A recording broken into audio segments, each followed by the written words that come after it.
माझाच्या या खास भागात आपलं स्वागत। आपल्या प्रत्येक चित्रपटाआधी सेन्सॉरच्या जाळ्यात अडकणाऱ्या अनुराग कश्यपचा संयम यावेळी मात्र सुटलाय। त्याच्या आगामी उडता पंजाब या चित्रपटावरती सेन्सॉर बोर्डाने चालवलेल्या कात्रीवरती तो कमालीचा नाराज झालाय। इतका की त्याने भारताची तुलना थेट उत्तर कोरियाशी केली आहे। सेन्सॉर बोर्डाने या चित्रपटामध्ये 1-2 नाही तर तब्बल 89 कट सुचवले असून नावातील पंजाब शब्दाला देखील आक्षेप घेतलाय। त्यावरती चिडलेल्या अनुराग कश्यपने आता ट्वीट केलेला आहे आणि हे ट्वीट करताना भारत म्हणजे उत्तर कोरिया बनत असल्याची जळजळीत टीका त्याने केली आहे। त्याच्या या टीकेवरती लोकांनी नाराजी व्यक्त केल्यानंतर त्याने माझं वक्तव्य केवळ सेन्सॉर बोर्डाच्या कारभाराशी निगडित असल्याचं स्पष्टीकरण त्याने दिलंय। आणि याच उडता पंजाब या चित्रपटाबद्दल बोलण्यासाठी स्वतः अनुराग कश्यप आता आपल्या सोबत आहेत। अनुराग जी, इस कंट्रोवर्सी के बारे में आप क्या कहेंगे? आप इतना गुस्सा क्यों है? नहीं, मेरी प्रतिक्रिया, मैं तो सिंपल सी चीज ये कहना है कि उन्होंने हमें जितने भी कट्स बोले हैं करने को, पर्सनली बोले हैं, उन्होंने हमें चिट्ठी पे लिख के नहीं दिए हैं। हमारा ये कि वो चिट्ठी कब आएगी हमारे पास, बिना उस चिट्ठी के हम कोई डिसीजन नहीं ले सकते। उन्होंने इतनी सारी चीजें कही हैं जो कि बहुत अनरीजनेबल है। अगर वो सेम चीज बिलीव करते हैं तो पेपर पे डाल के हमें दे दें। वो हमारा समय निकलता जा रहा है और 5 दिन हो चुके हैं रिवाइजिंग कमेटी को देखे हुए।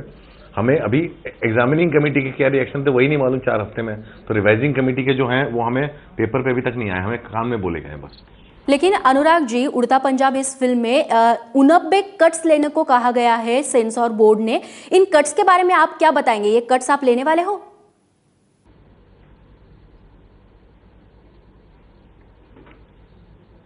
नहीं, वो सब 89 कट्स कहां से आया है और किसने, क्योंकि वो 89 कट्स ना तो हमने बोले हैं ना किसी ने बोले, वो सेंसर बोर्ड से खुद आया है कि 89 कट्स मांगे। हमें जो बोला गया है, हमें बोला गया है पंजाब वर्ड ड्रॉप करने को, हमें बोला गया है शहरों के नाम ड्रॉप करने को, हमें बहुत सारी ऐसी चीजें बोली गई हैं, MP, MLA, MLC, इस तरह के सारे वर्ड्स निकाल दो फिल्म में, ये या मतलब कोई भी इस तरह के, और कुछ डायलॉग जो ट्रेलर में पास हुए वो भी निकालने को बोला गया है।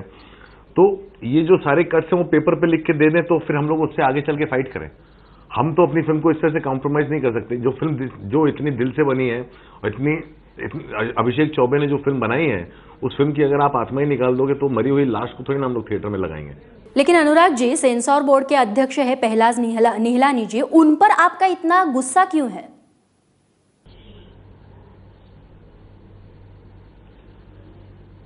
पहलाज निहलानी जिस तरह से फंक्शन कर रहे हैं और जिस तरह से फंक्शन कर रहे हैं उनको फंक्शन करने दिया जा रहा है।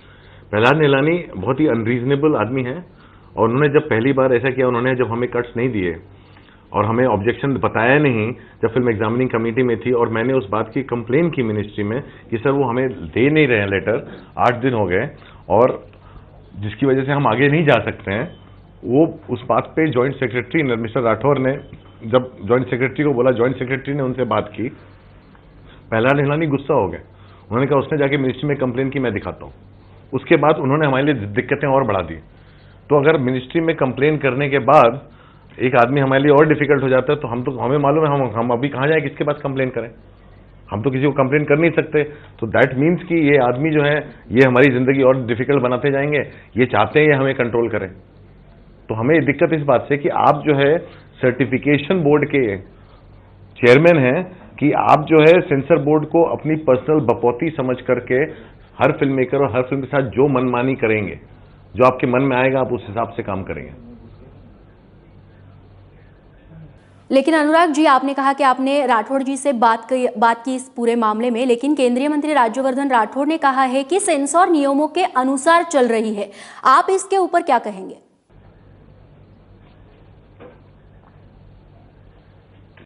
सेंसर अपने नियमों के हिसाब से चल रहा है तो हमें नियम दिखाएं कि ऐसा कौन सा नियम है जो कहता है कि सेंसर को हमसे क्या आपत्ति है, वो पेपर पे लिख के नहीं दे सकते। सेंसर बोर्ड का वो जब हमें ऑब्जेक्शन देते हैं तो हम अगले लेवल पे जाते हैं। एग्जामिनिंग कमेटी में उनको क्या आपत्ति थी उन्होंने कभी लिख के नहीं दिया, उन्होंने सिर्फ हमें रेफर किया रिवाइजिंग कमेटी के लिए। हम ट्राइब्यूनल में उसकी वजह से नहीं जा पाए। उन्होंने हमसे झूठ बोला कि हमने ट्राइब्यूनल के लिए अपने ऑब्जेक्शन स्पीड पोस्ट से भेज दिए हैं, वो स्पीड पोस्ट कभी पहुंचा ही नहीं। हमें झक मार के वापस रिवाइजिंग पे आना पड़ा। हम जब रिवाइजिंग पे गए उन्होंने जो हमें आपत्ति बताई है उन्होंने अभी तक पेपर पे लिख के नहीं दी।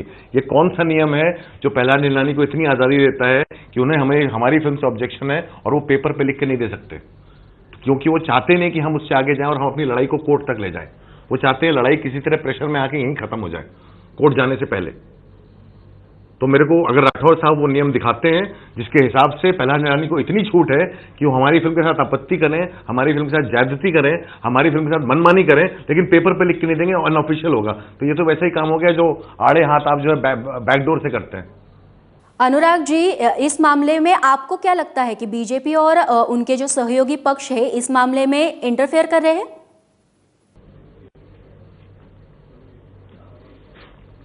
मुझे वो बात तो बिल्कुल नहीं लगती। मुझे ये लगता है कि वो इंटरफेरेंस नहीं है, वो एक इंडिफरेंस है। ये आईएनबी मिनिस्ट्री का इंडिफरेंस है एक फिल्म इंडस्ट्री के साथ। आईएनबी मिनिस्ट्री को, जेटली साहब को या राठौर साहब को कोई फर्क नहीं पड़ता फिल्म इंडस्ट्री में क्या हो रहा है, उनको लेके ये लोग अपने आप भुगत लेंगे, अपने हिसाब से लड़ेंगे।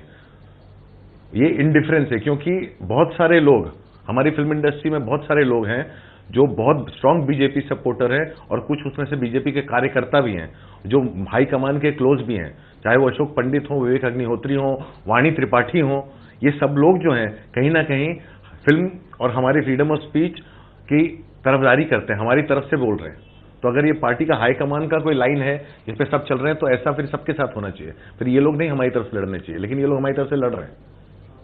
तो मुझे तो नहीं लगता ये प्रेशर पार्टी से, और ये पहले भी हो चुका है। ये सिर्फ उड़ता पंजाब के साथ नहीं है, ये प्रकाश झा जी की फिल्म के साथ भी हुआ था, मस्तीजादे के साथ भी हुआ था। ये हर उस फिल्म के साथ और फिल्म मेकर के साथ करते हैं जो इनकी बात से एग्री नहीं करता है। तो मेरा ये है कि ये इनको नजरअंदाज किया जा रहा है, इनको इंडिफरेंस के साथ जो है ट्रीट किया जा रहा है। और अगर वो इंडिफरेंस नहीं है तो मैं चाहूंगा कि राठौर साहब या जेटली साहब खुलेआम आके बोलें कि प्रहलाद निलानी को हम आपकी इंडस्ट्री की तरफ इंडिफरेंट नहीं है, प्रहलाद निलानी को हम सपोर्ट नहीं कर रहे हैं, वो इस तरह का रूल क्यों उल्लंघन कर रहे हैं। तो बाकायदा जो है प्रहलाद निलानी नियमों का उल्लंघन कर रहे हैं, उनको क्यों नहीं खींचा जा रहा है, उनको क्यों नहीं बोला जा रहा है कि आप नियम का पालन करें। अनुराग जी, आपने जैसे शुरुआत में कहा कि 4-5 दिनों से ये पूरा मामला पेंडिंग है इस फिल्म के बारे में, अब आप क्या करेंगे? क्या आप 90 कट्स करेंगे या आगे लड़ेंगे? हम अभी कुछ नहीं जानते। हम लोग चिट्ठी का वेट हम लोग चिट्ठी का वेट कर रहे हैं। हम जो है अपने हाथों से अपनी फिल्म का गला नहीं घोंटेंगे।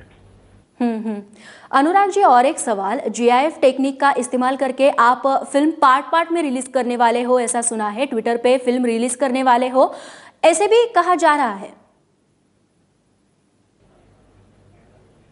ये ऐसा जो है, जो लोग क्रिएट करते हैं ऐसी न्यूज, वो आप ही लोग जानते हैं, और आप ही लोग देखिए वो फिल्म, और आप ही लोग शायद रिलीज करेंगे। हम तो नहीं कर रहे हैं ऐसी पिक्चर कभी। अनुराग जी, दूसरी तरफ कांग्रेस और आम आदमी पार्टी, ये दोनों पार्टियां आपकी साइड में इस मामले में बोल रही है, आज भी हमने सुना, फिर भी आप इनके बारे में गुस्सा क्यों है? मैं गुस्सा नहीं हो रहा हूं। मेरा यह है कि हर चीज जो है राजनीतिक नहीं होती। ये एक फिल्म मेकर की लड़ाई है सेंसर बोर्ड के साथ, ये मेरी लड़ाई है प्रहलाद निलानी के मेथड्स के साथ। ये लड़ाई जो है कांग्रेस, आप, बीजेपी, अकाली दल की नहीं है।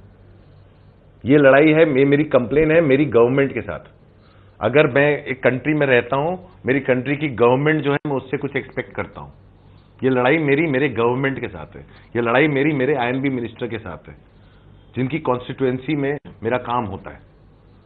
मेरी लड़ाई वहां तक सीमित है। मेरी लड़ाई बीजेपी, अकाली दल, आप और कांग्रेस की नहीं है। और कोई भी तरह से कोई उसको उस तरह की लड़ाई बनाना चाहता है, वो उनकी प्रॉब्लम है। मैं उसमें नहीं पड़ना चाहता हूं, ना अपनी फिल्म को उसके बीच में घसीटना चाहता हूं। तो मेरा किसी से गुस्सा नहीं है। मेरा बस ये कि आप अपनी लड़ाई अपनी तरफ से जो भी करना आप लोग करें, आप मेरी फिल्म को उससे दूर रखें। लेकिन अनुराग जी, आप राजनीति नहीं करना चाहते इस मामले में, लेकिन इसके बाद भी अगर ये दोनों पार्टियां, कांग्रेस और आप, आपको मदद करेगी, तो क्या आप उनकी मदद लेने को तैयार है?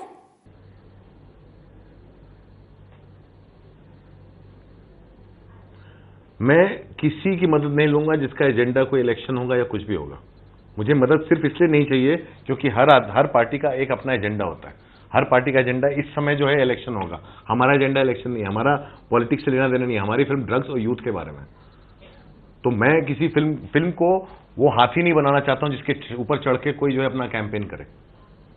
मेरी फिल्म वो हाथी या घोड़ा, वो राइड नहीं है। ये एक फिल्म है। ये अभिषेक चौबे ने जो फिल्म बनाई है, बहुत दिल से बनाई है, और ये फिल्म उसने उस सब्जेक्ट पे बनाई है जो सब्जेक्ट ने उसको विचलित किया था, और उसने जिम्मेदारी के तौर पे बनाई है। ये लड़ाई उस फिल्म की है, ये लड़ाई आर्टिस्टिक एक्सप्रेशन की है। ये कोई पॉलिटिकल लड़ाई नहीं है, और नहीं, मैं कोई मदद नहीं लूंगा। मुझे कांग्रेस की कोई मदद नहीं चाहिए, मुझे आपकी कोई मदद नहीं चाहिए, मुझे अकाली दल और बीजेपी की भी कोई मदद नहीं चाहिए। मेरी ये लड़ाई है, मैं लड़ूंगा सेंसर बोर्ड के साथ, और मैं लड़ूंगा अपनी गवर्नमेंट के साथ, अगर वो मुझे रोकेंगे। मेरी जो गुहार है वो मेरी गवर्नमेंट के साथ है, वो मेरे मिनिस्टर के साथ है।